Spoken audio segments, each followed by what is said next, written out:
Hello guys, welcome back to my channel creative story में आपका स्वागत है। गाइस, अगर आपको मेरी स्टोरी पसंद आती है तो please like share and comment करके ज़रूर बताइए कि आपको मेरी स्टोरी कैसे लग रही है। और जो भी मेरे चैनल पर नए आ रहे हैं प्लीज़ मेरे चैनल को सब्सक्राइब करें। Thank you. अब हम अपनी कहानी पर आगे बढ़ते हैं। अभी तक हमने देखा वो आर्टिस्ट विंग से कहता है, सर आपका मार्क तो बढ़ रहा है। न्यूसेन लिली सभी शौक होकर पूछते हैं क्या।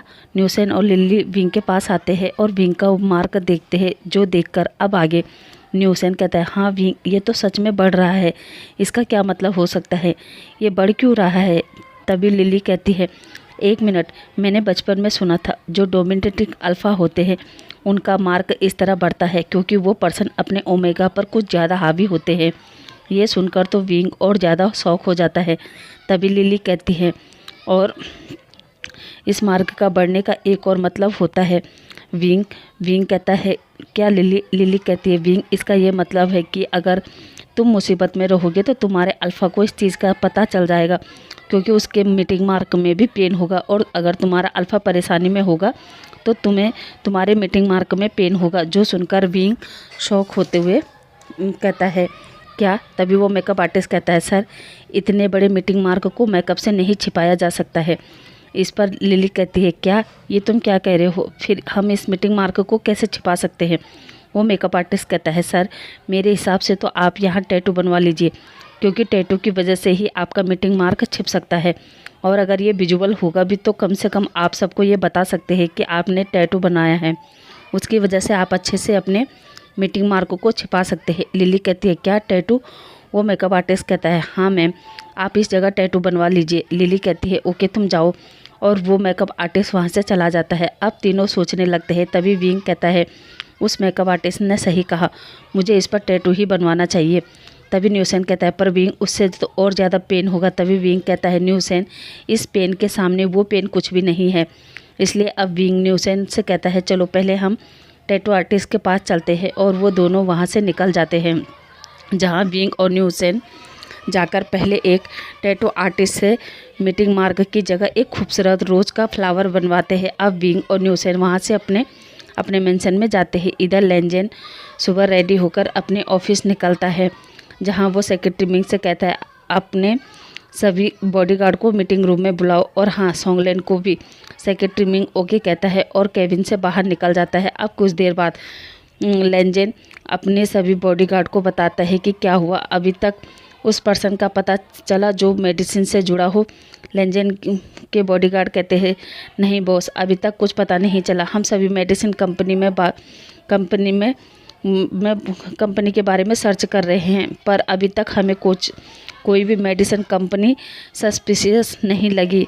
लेंजेन उन गार्ड से कहता है, अपना काम और तेज कर दो, मगर मुझे उस मेडिसिन के बारे में सारी डिटेल चाहिए कि आखिर वो कौन सी मेडिसिन थी। वो गार्ड ओके कहते हैं।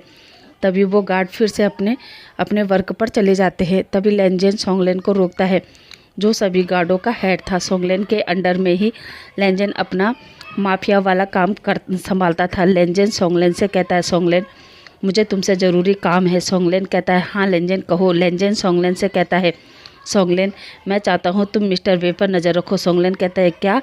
मिस्टर वे कंपनी का CEO? लेंजेन कहता है, हाँ, पर यह काम तुम्हें खुद करना है, और मुझे मिस्टर वे की पल पल की खबर चाहिए। वो क्या करता है, कहाँ जाता है, किस किस के साथ उठता है बैठता है, यहाँ तक कि उसकी डेली रूटीन क्या है। सोंगलेन कहता है, क्या? पर क्यों लेंजेन, क्या हुआ? लेंजेन अपने नैरो आइज से सोंगलेन को देखता है। सोंगलेन घबराकर कहता है, नहीं लेंजेन, वो मैं इसलिए पूछ रहा था कि आज से पहले तुमने किसी भी ओमेगा के बारे में इतना डिटेल निकालने को नहीं कहा था, इसलिए। लेंजेन कहता है, सोंगलेन, जितना कहा गया है उतना ही करो। सोंगलेन कहता है, लेंजेन, ये क्या है? कभी तो ठीक से बात कर लिया करो।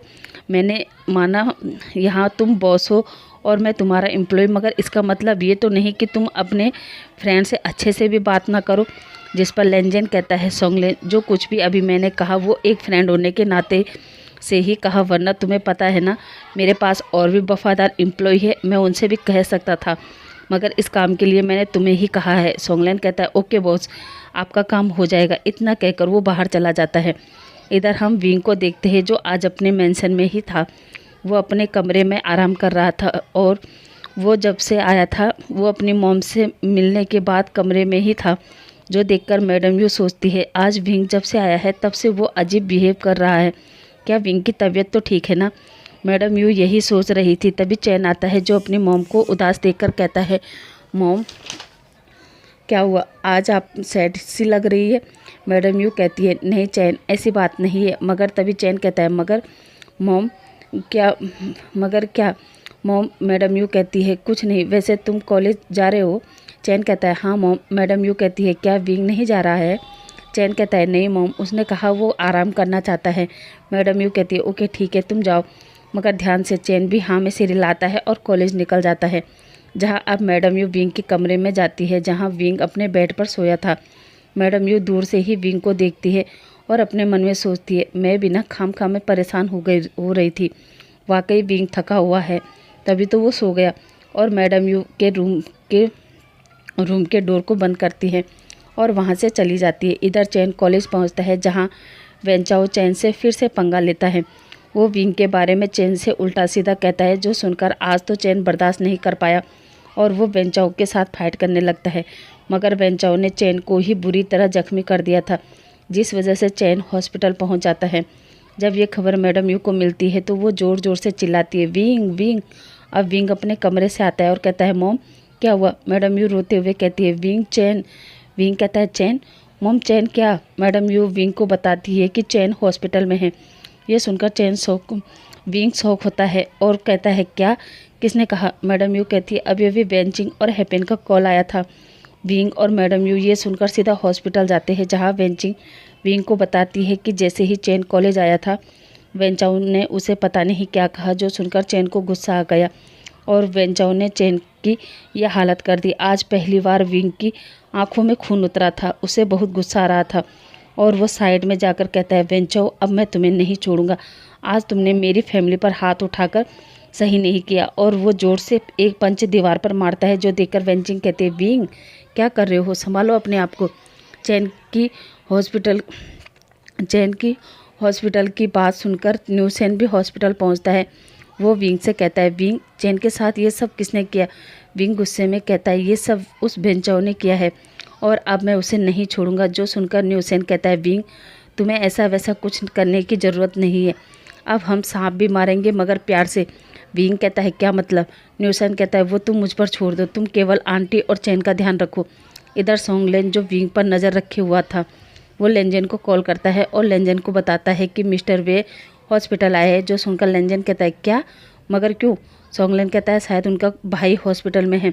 लेंजन कहता है, पता करो ये किसने किया। सोंगलेन कहता है, ठीक है लेंजन, अब हम टाइम स्किप करके शाम का समय देखते हैं, जहाँ वेंचाओ फिर से लेंजन के क्लब में गया था पार्टी करने के लिए। वहीं न्यूसेन ने उसने अपने आदमियों से कहा था कि वो वेंचाओ को मारकर उसे हॉस्पिटल पहुंचा दे। इधर क्लब के बाहर न्यूसेन के आदमी वेंचाओ का इंतजार करने लगे, मगर वेंचाओ उस क्लब से बाहर ही नहीं आया।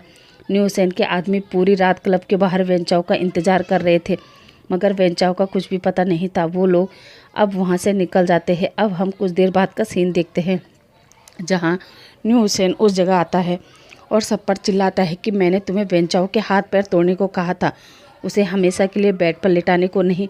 जो सुनकर वो लोग शौक होते हैं और वो न्यूसेन से कहते हैं, पर सर हमने उस पर्सन को नहीं मारा। न्यूसेन कहता है, क्या। उसमें से एक लड़का कहता है, हाँ न्यूसेन, हमने वेंचाओ को नहीं मारा, इनफैक्ट हम पूरी रात उसका क्लब से बाहर आने का इंतज़ार कर रहे थे, मगर वो बाहर ही नहीं आया और फिर हमने देखा कि सुबह होने वाली है, इसलिए हम वहाँ से आ गए। न्यूसेन कहता है, अगर तुमने नहीं मारा तो फिर किसने वेंचाओ को मारा होगा, मुझे जल्दी से विंग को बताना होगा। और वो वहाँ से हॉस्पिटल के लिए निकल जाता है। अब न्यूसेन विंग के पास पहुँचता है और विंग को बताता है कि हमारे आदमियों ने वेंचाओ को नहीं मारा है। जो सुनकर विंग कहता है, क्या, फिर किसने मारा। न्यूसेन कहता है, पता नहीं, वैसे भी अच्छा हुआ जो हमने उसे हाथ नहीं लगाया। विंग कहता है, क्यों। न्यूसेन अपना टैबलेट खोलता है और उसमें वेंचाओ के बारे में सर्च करता है, जिसमें लिखा था, वेंचाओ अल्डरवन डॉन बेंजुलियो का बेटा है, इसके फादर लंदन का बहुत बड़ा माफिया है। विंग कहता है, क्या, माफिया। न्यूसेन कहता है, हाँ, वेंचाओ माफिया से बिलोंग करता है और अब जिसने भी वेंचाओ को मारा होगा वो तो गया, पता नहीं वेंचाओ के डैड उसका क्या हाल करेगा। वैसे भी छोटे मोटे बिजनेसमैन को तो हम हैंडल कर लेते, मगर माफिया से पंगा लेना वो सही नहीं था। इसलिए मैंने कहा अच्छा हुआ जो हमने वेंचाओ को नहीं मारा। अब हम बीजिंग एयरपोर्ट पर देखते हैं, जहाँ एक पर्सन लंबा सा कोट पहने हुए, सर पर गोल्ड हेड, आंखों में ब्लैक गॉगल्स, हाथ में एक ब्रीफ केस लेकर एयरपोर्ट से बाहर आता है और गाड़ी में बैठता है, जहाँ वो अपने आदमी से कहता है तुमने पता किया मेरे बेटे को किसने मारा।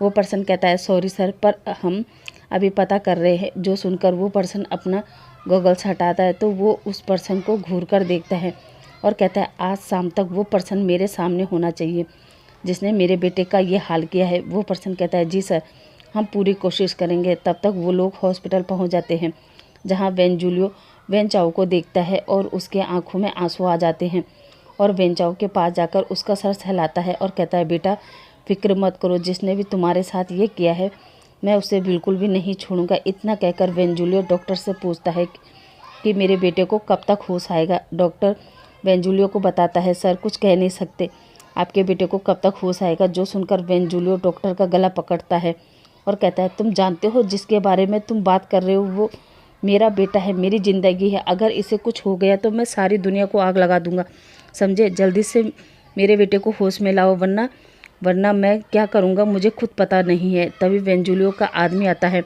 और वो वेंजुलियो को रोकते हुए कहता है सर ये आप क्या कर रहे हैं, सब यहाँ पर आपको देख रहे हैं। अब वेंजुलियो चारों तरफ देखता है, जहाँ पेशेंट, नर्स, यहाँ तक कि बाकी के डॉक्टर भी वेंजुलियो को देख रहे थे। वेंजुलियो का इस तरह का बिहेव देखकर सभी वहाँ डर जाते हैं। वेंजुलियो का गार्ड वेंजुलियो को वहाँ से ले जाता है, जहाँ वो अपने घर जाता है। वहाँ वो सभी सामान को तोड़ने लगता है और अपने सभी सर्वेंट से, गार्ड से कहता है किसने किया ये सब, मेरे बेटे के साथ क्या कुछ पता चला। वो गार्ड सभी अपना सिर झुका लेते हैं। तभी एक गार्ड अपने साथ वेंचाओ के दोस्तों को अंदर लाता है, जहाँ वो वेंजुलियो से कहता है सर ये मास्टर के फ्रेंड है। वो बच्चे वेंजुलियो का फेस देखते हैं जिसपे एक बहुत बड़ा कट था। वो देखकर डर जाते हैं, जहाँ वेंजुलियो अपने आप को काम डाउन करता है और फिर अपने सर्वेंट से कहता है और अपने सर्वेंट से कहता है जाओ इसे साफ़ करो। और उन बच्चों को कहता है बेटा घबराओ मत, चलो वहाँ बैठते हैं। वेंचाओ के फ्रेंड वेंजुलियो के साथ जाते हैं और जाकर लिविंग रूम में बैठते हैं, जहाँ वेंजुलियो कहता है बताओ बेटा कल क्या हुआ था। वेंचाओ इस हालत में कैसे पहुँचा। वेंचाओ का दोस्त घबराते हुए कहता है पता नहीं अंकल ये सब कैसे हुआ। कल तो वेंचाओ बहुत खुश था और हम सब पार्टी करने के लिए क्लब गए थे, वहाँ हमने ड्रिंक की और फिर हम वापस आ गए थे, मगर वेंचाओ हमारे साथ नहीं आया क्योंकि उसे और पार्टी करनी थी। मगर हम अपने घर वालों की डर से जल्दी ही क्लब से चले गए थे। तभी दूसरा फ्रेंड कहता है घर पहुंचकर मैंने वेंचाओ को कॉल किया था, उसने कहा था वो घर के लिए निकल रहा है और फिर मैंने उससे कहा कि ठीक है वो घर जाकर मुझे कॉल करे, मगर सॉरी अंकल पर मैं ज़्यादा ड्रंक था इसलिए मैं कब सो गया मुझे पता ही नहीं चला और फिर मुझे बाद में पता चला कि वेंचाओ हॉस्पिटल में है। वेंजुलियो कहता है हाँ बेटा वो हॉस्पिटल में है, मगर एक मिनट, तुम लोगों ने कहा वो खुश था, क्यों खुश था बता सकते हो। वो सभी दोस्त एक दूसरे को देखते हैं और वो हकलाते हुए कहते हैं वो अंकल कल उसने कॉलेज में एक लड़के को बहुत मारा था, वो लड़का भी हॉस्पिटल में है। वेंजुलियो कहता है क्या उसने उस लड़के को क्यों मारा। जहाँ उसके दोस्त बताते हैं अंकल गलती वेंचाओ की ही थी, वेंचाओ ने एक ओमेगा बॉय को धक्का मार दिया था कॉलेज के फर्स्ट दिन ही, और उस लड़के ने वेंचाओ से कहा कि वो उसके भाई से माफ़ी मांगे, मगर वेंचाओ ने नहीं मांगा, इसलिए उसके भाई को गुस्सा आ गया था। मगर फिर अगले दिन उसका भाई ड्रंक हालत में था और वो लड़खड़ाकर वेंचाओ के ऊपर गिर गया था और उसने भी वेंचाओ से माफ़ी नहीं मांगी और उल्टा उसने उस अल्फा बॉय को थप्पड़ मार दिया और फिर उस ओमेगा बॉय ने वेंचाओ को खूब मारा, यहाँ तक कि वेंचाओ को लॉकअप में भी रहना पड़ा। वेंजुलियो कहता है क्या। वेंचाओ के फ्रेंड कहते हैं हाँ अंकल हमने वेंचाओ को काफ़ी समझाया कि छोड़ दो अब सब भूल जाओ, मगर वो नहीं माना और फिर अगले दिन भी वो उस ओमेगा से लड़ने चला गया और फिर कल भी सुबह वेंचाओ ने उस ओमेगा के भाई को क्या कहा कि वो बेकाबू हो गया और वेंचाओ को मारने के लिए आगे आया, मगर उल्टा वेंचाओ ने ही उसे बहुत मारा और उसे हॉस्पिटल भेज दिया। वेंजुलियो कहता है ओके इसके लिए मैं वेंचाओ को डांटूंगा जब वो उठेगा। अब वेंजुलियो उन बच्चों को घर भिजवा देता है और वेंजुलियो पीछे से अपने गार्ड को बुलाता है और कहता है पता करो कि कहीं उस ओमेगा बॉय ने तो मेरे बेटे को नहीं मारा, शायद उसी ने बदला लिया हो। तभी वो गार्ड कहता है नहीं सर, उस ओमेगा बॉय ने ऐसा नहीं किया है। इनफैक्ट वो तो कल सुबह से ही अपने मॉम के साथ हॉस्पिटल में है, वो अभी तक भी वहाँ से कहीं नहीं गया है। बेंजुलियो कहता है उसने नहीं किया तो करवाया होगा। वो गार्ड कहता है नहीं सर, मैंने वो भी पता किया, उसके सभी फ्रेंड उसके साथ ही हॉस्पिटल में थे। और सर वो पर्सन कोई छोटा मोटा पर्सन भी नहीं है, वो वी कंपनी का मालिक है, मिस्टर विभूषण। बेंजुलियो कहता है क्या, वो वी कंपनी का CEO है? उसके गार्ड कहते हैं हाँ सर, उनका अपना बहुत बड़ा बिजनेस है। वो लोग मास्टर के साथ ऐसा नहीं करेंगे, क्योंकि वो लोग ऐसा करेंगे तो कोई ना कोई उन्हें पहचान जाते। बेंजुलियो कहता है फिर कौन हो सकता है जो मुझे दुख देना चाहता था, और उसे पता था कि अगर कोई मेरे बेटे को हर्ट करेगा तो मुझे सबसे ज़्यादा तकलीफ़ होगी। और फिर वो उठकर अपने कमरे में चला जाता है और कमरे में बैठकर अपनी जेब से सिगार निकालता है और स्मोक करने लगता है और सोचता है इस शहर में कौन मेरा दुश्मन हो सकता है। इस शहर में तो मेरा एक ही दुश्मन था, उसे भी मैं बरसों पहले मार चुका हूँ। और वो काफ़ी सोचता है और उसे याद आता है कि वी चांद से उसका एक बेटा था जो बच गया था कहीं वो तो, मगर फिर सोचता है नहीं, उसने तो मुझे देखा भी नहीं था, वो नहीं हो सकता। फिर कौन हो सकता है? बेंजुलियो। मगर बेंजुलियो को तो मैं खुद ही मार चुका हूँ। उसी का नाम, उसी का पहचान लेके तो मैं जी रहा हूँ, और अपने ही भाई को मारकर उसे अपना नाम दे दिया था। दुनिया की नज़र में बेन रोहान मर चुका है और वो ये सब सोच ही रहा था। इधर लेंजेन ने पल पल विंग की खबर रखी हुई थी। वो अभी विंग को अपना तो नहीं सकता था, मगर उसे प्रोटेक्ट करने लगा, क्योंकि अब विंग लेंजेन का मार्क ओमेगा है। इधर लेंजेन ऑफिस से घर जाता है, जहाँ सभी लोग डिनर टेबल पर थे। वहाँ मिसिस लेन देखती है कि लेंजेन आ गया। वो लेंजेन से कहती है लेंजेन। लेंजेन कहता है जी मॉम। मिसिस लेन कहती है बेटा आओ, डिनर रेडी है। लेंजेन कहता है जी मॉम, अभी आया। इतना कहकर वो अपने रूम में जाता है, फ्रेश होता है और नीचे आता है जहाँ सभी डिनर करते हैं। तभी शुयान की नज़र लेंजेन की नेक पर चला जाता है। वहाँ वो देखता है कि ब्लू कलर का कुछ निशान है। शुयान सबके सामने कह देता है गगा आपके नेक में ये निशान। सभी शुयान की तरफ देखने लगते हैं। लेंजेन कहता है नहीं तो। शुयान कहता है नहीं गगा दिखाइए, और शुयान चेक करने के लिए आगे बढ़ता है, मगर तभी लेंजेन उस पर हाथ रखता है और कहता है शायद मच्छर ने काट दिया हो। और वो अपनी मोम से कहता है मोम मेरा खाना हो गया, मैं अपने रूम में जा रहा हूँ। तभी कुरेन कहता है लेंजेन एक मिनट, मुझे तुमसे बात करनी है। लेंजेन कहता है जी अंकल। अब कुरेन और लेंजेन वहीं साइड में लिविंग रूम में बैठ जाते हैं, जहाँ कुरेन लेंजेन से बात करने लगता है। तभी वहाँ पर सीचेन और शुयान भी आ जाते हैं और वो सब भी अपने अंकल की बात सुनने लगते हैं। तभी लेनी आती है और वो कुरेन से कहती है ओहो कुरेन, तुम भी ना हमेशा बिजनेस बिजनेस बिजनेस ही करते रहते हो। अरे सीचेन की एज देखो 30+ हो गया है, मगर अभी तक इसका मैरिज का कोई विचार नहीं है। अब लेनी सीचेन को पूछती है सीचेन तुम बताओ तुम्हें कोई ओमेगा पसंद है या फिर मैं तुम्हारे लिए कोई ओमेगा देखूं। जो सुनकर सीचेन कहता है मॉम ऐसा कुछ भी नहीं है और मुझे अभी शादी नहीं करनी है। जो सुनकर कुरेन भी कहता है हाँ सीचेन, वैसे तुम्हारी मॉम सही कह रही है, अगर तुम्हें कोई ओमेगा पसंद है तो ठीक है, वरना हम देखते हैं। बताओ। सीचेन साय फील करते हुए कहता है नहीं अंकल ऐसा कुछ नहीं है, और फिर अपनी मॉम की तरफ देखकर कहता है मॉम आप ही अपनी पसंद देख लीजिए। लेनी कहती है ओके, फिर मैं कल से ही तुम्हारे लिए कोई ओमेगा देखती हूँ। और अब मिसिस लेन लेंजन से कहती है लेंजन तुम बताओ। लेंजन शौक होते हुए कहता है क्या मॉम। मिसिस लेन कहती है अरे मैं ये पूछ रही हूँ कि तुम्हें भी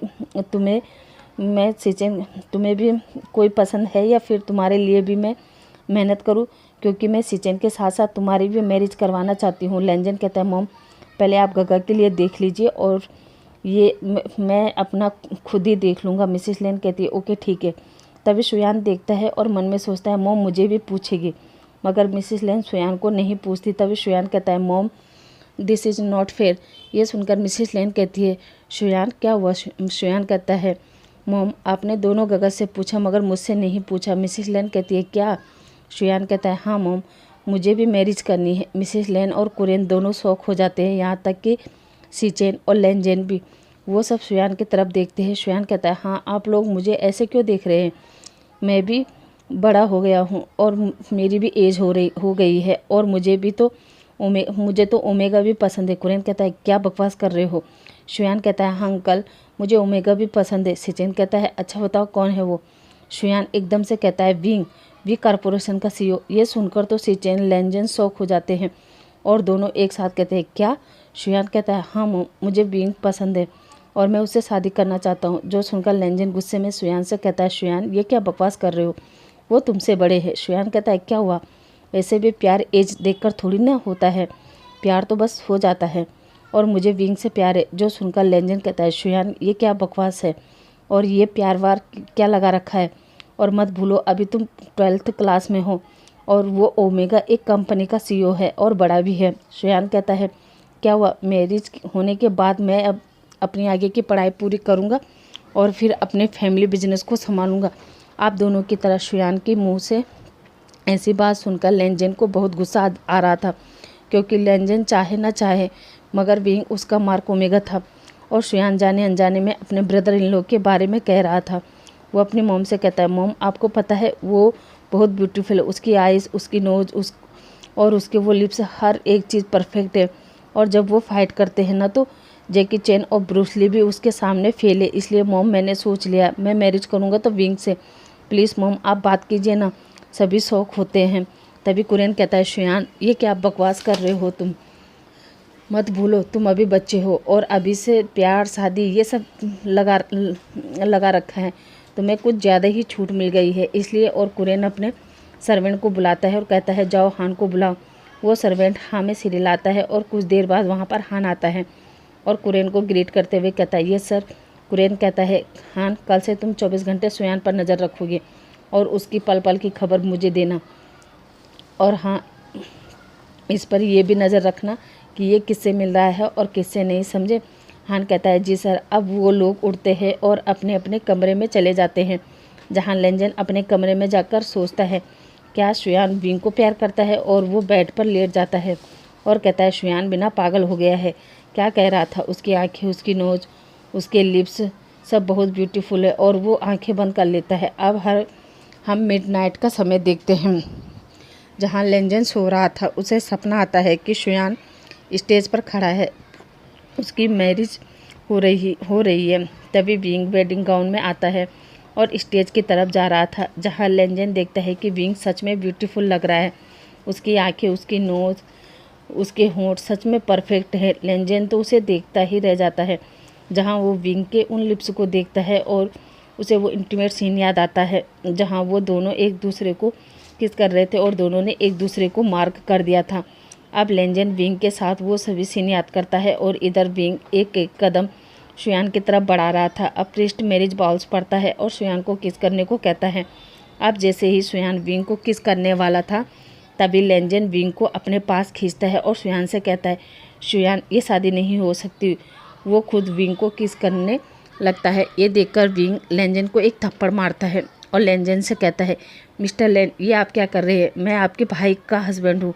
इस पर लेंजन कहता है नहीं विंग तुम मेरे हो, मेरे मार्क ओमेगा हो। विंग कहता है क्या, इसका मतलब आपने मेरे साथ वो सब किया, मुझे मार्क किया। लेंजन विंग का हाथ पकड़कर कहता है हाँ विंग मैंने तुम्हें मार्क किया। ये सुनकर विंग कहता है नहीं मिस्टर लेन कह दो ये झूठ है, कह दो ये झूठ है मिस्टर लेन। लेंजन कहता है नहीं विंग ये सच है, मैं ही तुम्हारा अल्फा हूँ। अब विंग लेंजन और शुयान की तरफ देखता है और वहाँ से भाग जाता है, जो देखकर लेंजन भी उसके पीछे भागता है और विंग को रोकता है।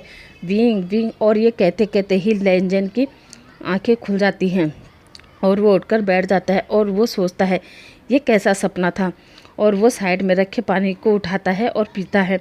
उसके बाद वो फिर से लेट जाता है, मगर अब उसे नींद नहीं आती और वो सपने के बारे में सोचने लगता है कि आखिर विंग की शादी जब शुयान से हो रही थी तो मुझे बुरा क्यों लग रहा था, कहीं इसलिए तो नहीं कि वो मेरा मार्क ओमेगा है, या फिर इसलिए कि शुयान ने आज उससे मैरिज करने की बात की।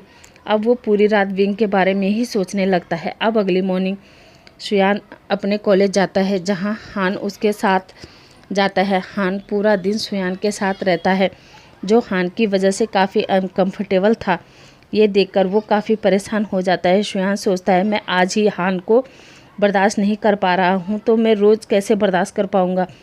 अब हम इधर देखते हैं चैन आज हॉस्पिटल से डिस्चार्ज हो गया था, वो एकदम ठीक था। विंग और मैडम यू चैन को लेकर जैसे ही घर पहुँचते हैं तो घर में यांगली थी। यांगली को देखकर मैडम यू चैन और विंग बहुत हैप्पी होते हैं। मैडम यू यांगली को हक करती है और कहती है बेटा तुम कब आई। यांगली कहती है मॉम मैं तो सुबह आई, मगर आप लोग कहाँ थे। सर्वेंट से पूछा तो उसने बताया कि आप लोग हॉस्पिटल गए हैं, क्या हुआ है। तभी विंग अपने सीजे को हक करता है और कहता है वेलकम सीजे, मगर आपने बताया क्यों नहीं कि आप आ रहे हैं, वरना मैं आ जाता आपको लेने। यांगली कहती है विंग मैं तुम सबको सरप्राइज़ देना चाहती थी, इसलिए मैंने किसी को कुछ नहीं बताया। मैडम यू कहती है अच्छा चलो बैठो, बैठकर बात करते हैं। अब वो सभी यांगली के आने पर खुश थे। अब यांगली पूछती है मॉम आप लोग हॉस्पिटल क्यों गए थे। जहाँ मैडम यू कहती है बेटा मैंने बताया नहीं था, मगर चैन को चोट लगी थी, मगर अब वो ठीक है। यांगली शौक होते हुए कहती है क्या, और चैन से कहती है चैन क्या हुआ, तुम ठीक तो हो ना। चैन कहता है हाँ सीजे मैं अब बिल्कुल ठीक हूँ, और आपको देखकर तो मैं और भी अच्छा हो गया। अब यांगली विंग से कहती है विंग मैं तो तुमसे रोज़ बात करती थी, तो तुमने मुझे बताया क्यों नहीं कि चैन के साथ इतना कुछ हो गया। मैडम यू कहती है यांगली मैंने विंग को मना किया था तुम्हें कुछ भी बताने को, क्योंकि मैं नहीं चाहती थी कि तुम वहाँ परेशान हो जाती और फिर अच्छे से अपना एग्ज़ाम नहीं दे पाती। वैसे इस बार कितने दिनों के लिए आई हो। जो सुनकर यांगली कहती है मॉम अब मैं हमेशा आपके पास रहूँगी और विंग की तरह ही आपको सपोर्ट करूँगी। वैसे भी विंग ने हमारे लिए बहुत कुछ कर लिया है, अब मेरा फ़र्ज़ है कि मैं उसे भी उसकी लाइफ एंजॉय करने दूँ। जो सुनकर विंग कहता है सीजे आप हमेशा मुझे पराये होने का एहसास क्यों करवाती हो। और विंग सैड हो जाता है, जो देखकर यांगली उसे हक करती है और कहती है नहीं विंग मेरा ऐसा कोई मतलब नहीं था, मैं तो तुम्हें खुश देखना चाहती हूँ। अच्छा सॉरी विंग अगर तुम्हें मेरी बात का बुरा लगा, वैसे देखो मैं सबके लिए क्या क्या लाई हूँ। और वो अपना बैग खोलती है जिसमें से वो अपनी मॉम को एक बहुत प्यारी सी ड्रेस देती है, विंग के लिए एक बहुत प्यारा कोट पैंट और चैन के लिए एक जैकेट लाती है और उन्हें देती है। सभी उन्हें थैंक यू कहते हैं और कहते हैं ये सब कहाँ से। यांगली कहती है मॉम मैं पढ़ाई के साथ साथ वहाँ पार्ट टाइम जॉब भी करती थी और ये सब उन्हीं पैसे से है। विंग कहता है सीजे आपको पैसे चाहिए था तो आपने मुझे बताया क्यों नहीं। यांगली कहती है विंग ये सब तुम लोगों के लिए गिफ्ट है और गिफ्ट मैं अपने पैसे से ख़रीदना चाहती थी, बस इसलिए मैंने पार्ट टाइम जॉब की। मैडम यू कहती है ओके अब ये सब छोड़ो और विंग बेटा जाओ फ्रेश होकर आओ, मैं लंच लगवाती हूँ। विंग कहता है नहीं मॉम मेरे पास टाइम नहीं है, मुझे कंपनी जाना है और वैसे भी मुझे भूख नहीं है, आप मेरे हिस्से का खाना सीजे को खिला देना। वैसे भी देखो वो कितना कमज़ोर होकर आई है। ये कहकर वो अपने कंपनी को निकल जाता है। मैडम यू पीछे से विंग विंग चिल्लाती रह जाती है और कहती ये लड़का भी ना हमेशा काम काम काम, बस काम के अलावा इसे कुछ सोचता ही नहीं है। यांगली पीछे से अपने मॉम को हक करती है और कहती है मॉम आप तो विंग को अच्छे से जानती हो। मैडम यू हाँ में सिर हिलाती है। अब वो लोग लंच करते हैं। इधर यांगली अपने कमरे में जाती है और अपना लैपटॉप निकालती है और उसमें अपना रिज्यूम बनाती है और सभी टॉप कंपनी में भेज देती है। अब हम शाम का सीन देखते हैं जहाँ शुयान लैंड मेंशन में गुस्से में अपने कमरे में बैठा था और सोच रहा था कि मैं किससे बात करूं कि अंकल हान को मना कर दे मेरे साथ स्कूल आने के लिए। तभी शुयान सोचता है सीचेन गगा से कहूं, नहीं वो तो अंकल से कुछ नहीं कहेंगे। हाँ लैंड गगा से बात करता हूँ, वो एक बार अंकल से कह देंगे कि हान शुयान के साथ नहीं जाएगा मतलब नहीं जाएगा। और लैंड गगा की बात कोई नहीं टालता और वो टाइम देखने लगता है कि कब लेंजन घर आएगा और वो लेंजन को देखने लगता है। इधर विंग अपने ऑफिस में अपना वर्क कर रहा था। इधर लेंजन आज विंग से मिलने जाता है। जहाँ विंग लेंजन को देखता है तो कहता है मिस्टर लैन आप यहाँ अचानक। लेंजन कहता है हाँ मिस्टर वी वो क्या है ना मैं इधर से गुजर रहा था तो सोचा आपसे मिल लूँ, वैसे कैसा चल रहा है सब कुछ। विंग लेंजन से कहता है सब ठीक है, ठीक ही चल रहा है, वैसे आप बताइए आपका बिजनेस कैसे चल रहा है। लेंजन कहता है अब अच्छा चल रहा है, हाँ बीच में परेशानी हुई थी मगर अब सही है। विंग समझ जाता है कि लेंजन किस बारे में कह रहा है। विंग लेंजन से सॉरी कहता है। लेंजन कहता है कोई बात नहीं मिस्टर वे, वैसे आज अब शाम हो गई है तो आपका क्या प्लान है। विंग कहता है प्लान, कैसा प्लान। लेंजन कहता है मेरा मतलब अब क्या आप घर जाएंगे। विंग कहता है हाँ पर आप ये क्यों पूछ रहे हैं। लेंजन कहता है दरअसल मुझे आपसे कुछ ज़रूरी बात करना है। विंग कहता है हाँ कहिए। लेंजन कहता है नहीं यहाँ नहीं, अगर आपको बुरा ना लगे तो आप मेरे साथ मेरे क्लब चल सकते हैं। विंग कहता है आपके क्लब। लेंजन कहता है हाँ मेरे क्लब में। विंग कुछ सोचता है और फिर ओके कहता है। लेंजन कहता है फिर चलिए। विंग कहता है 1 मिनट और वो अपना सामान रखता है और लेंजन के साथ चला जाता है। गाइस आज के लिए बस इतना ही। आई होप आज का पार्ट आपको अच्छा लगा होगा। आज का पार्ट आपको जैसा भी लगा हो प्लीज़ मुझे कमेंट करना और मेरे चैनल को सब्सक्राइब करना। Thank you.